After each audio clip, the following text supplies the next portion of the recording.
नमस्कार विद्यार्थी मित्रांनो, लर्न एक्स मराठी या आपल्या यूट्यूब चॅनलवर तुमचं स्वागत आहे. आज आपण इयत्ता 5वी नवोदय विषयाच्या गणित विषयाच्या पुस्तकातील स्वाध्याय 1.2 बघणार आहोत. यामध्ये आपण गणित समजून घेऊ आणि त्याच्याशी संबंधित संकल्पना सुद्धा तुम्हाला सांगण्याचा प्रयत्न करूया. ठीक आहे, चला तर मग सुरू करूया. प्रश्न पहिला, 17, 8, 21, 13, 41, 2, 27, 31 आणि 51 या संख्यांपैकी मूळ संख्यांची बेरीज आहे.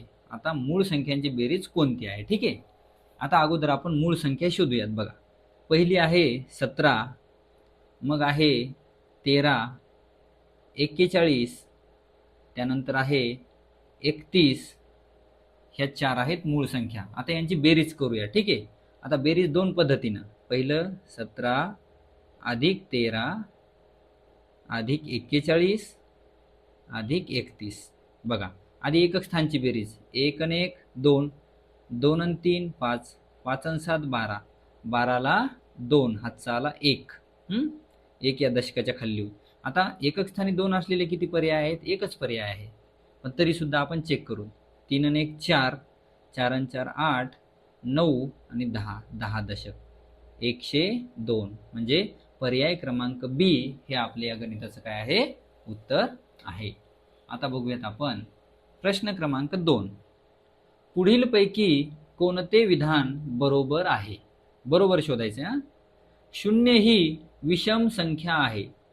विषम संख्या आहे का शून्य? नाही, चूक. शून्य ही समसंख्या आहे. समसंख्या आहे का? नाही, चूक. शून्य ही मूळ संख्या आहे. चूक. शून्य ही विषम संख्याही नाही आणि समसंख्याही नाही. तर पर्याय क्रमांक डी चौथं विधान बरोबर आहे. आता बघा प्रश्न 3. 3ची दर्शनी किंमत आणि 36,890 या संख्येतील 3ची स्थानिक किंमत यातील फरक काढा.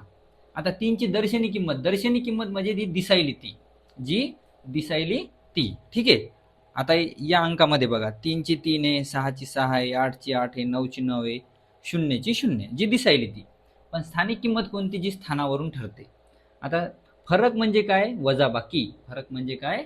आता 3ची दर्शनी किंमत 3 आणि 3ची स्थानिक किंमत एकक, दशक, शतक, हजार, 10,000. म्हणजे 3 10,000 म्हणजे 30,000. किती? 30,000. आता या दोन्हीतला फरक कसा काढायचा? वजाबाकी करून. वजा 3 कधीही एकक स्थानीच लिहायचं. ठीक आहे, आता एक लक्षात घ्या. आता 30,000 मधून 3 वजा केले, 0 येईल का? हो, नाही, कटला पर्याय. 6,800 येईल का 30,000तून? नाही, कटला पर्याय. दोनच ऑप्शन उरले, 30,003 आणि 29,997. मग आता सांगा, जास्त येऊ शकतं का फरक? नाही, म्हणजे हा पर्याय कटला. उरला पर्याय बी.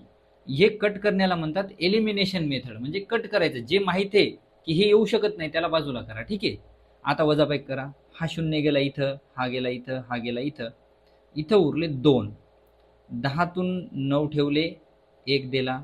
परत 9 ठेवले, 1 दिला. परत 9 ठेवले, 1 दिला. 10तून 3 गेले 7.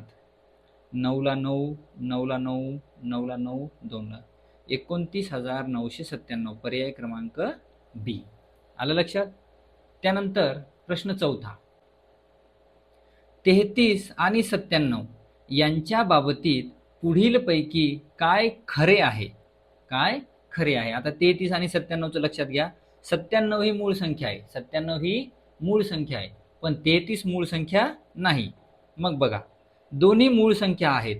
चूक. दोन्ही सहमूळ संख्या आहेत. बघूत. दोन्ही 11ची गुणिते आहेत. दोन्हीला 11 भाग जातो का? नाही. 97ला जात नाही. चूक. दोन्ही समसंख्या आहेत. सम आहेत का? नाही. चूक. म्हणजे दोन्ही सहमूळ संख्या आहेत. सहमूळ संख्या म्हणजे अशा संख्या ज्या दोन्हीचा म्हणजे सामायिक गुणक कोण असतो? अवयव असतो 1. दोन्हीला 1नच भाग जातो, दुसऱ्या कोणी जात नाही. आलं लक्षात? पर्याय क्रमांक बी. प्रश्न 5.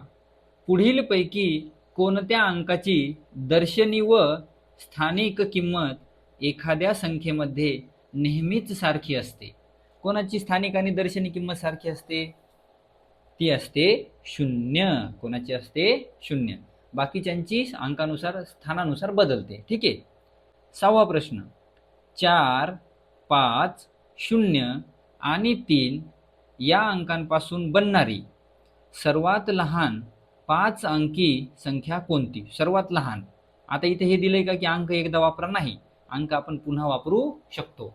पण जेव्हा लहान संख्या बनवायची तेव्हा सर्वात लहान अंक 2दा वापरायचा.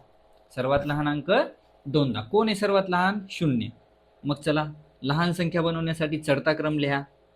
3, 0, 0, 4 आणि 5. 30,045. पर्याय क्रमांक बी. आलं लक्षात? पुढे प्रश्न क्रमांक 7. n या कोणत्याही नैसर्गिक संख्येच्या बाबतीत कोणते विधान सत्य आहे? कोणतं सत्य हे ते लिहायचं. इकडं मोठं आणि इकडं लहान. n ही नैसर्गिक संख्या आहे. नैसर्गिक संख्या म्हणजे 1 पासून पुढे सर्व काय आहेत? नैसर्गिक संख्या आहेत. बघा, तर n चा वर्ग हा मोठा आहे n च्या घनपेक्षा. नाही, चूक. हे आपण सांगू शकत नाही. n चा घन हा मोठा आहे n च्या वर्गापेक्षा. हे सुद्धा आपण नक्की सांगू शकत नाही. n चा वर्ग वजा n चा घन हे मोठे 0 पेक्षा. हे सांगता येत नाही. पण n ही संख्या मोठी आहे 0 पेक्षा, हे आपण नक्की सांगू शकतो. कारण n म्हणजे कोणतीही नैसर्गिक संख्या ही 0 पेक्षा मोठी असते. अशा पद्धतीने आपण स्वाध्याय 1.2 हा बघितलेला आहे. जर व्हिडिओ आवडला तर लाईक करा आणि स्वाध्याय 1.3 साठी आपल्या चॅनलला सबस्क्राईब करा. थँक्यू.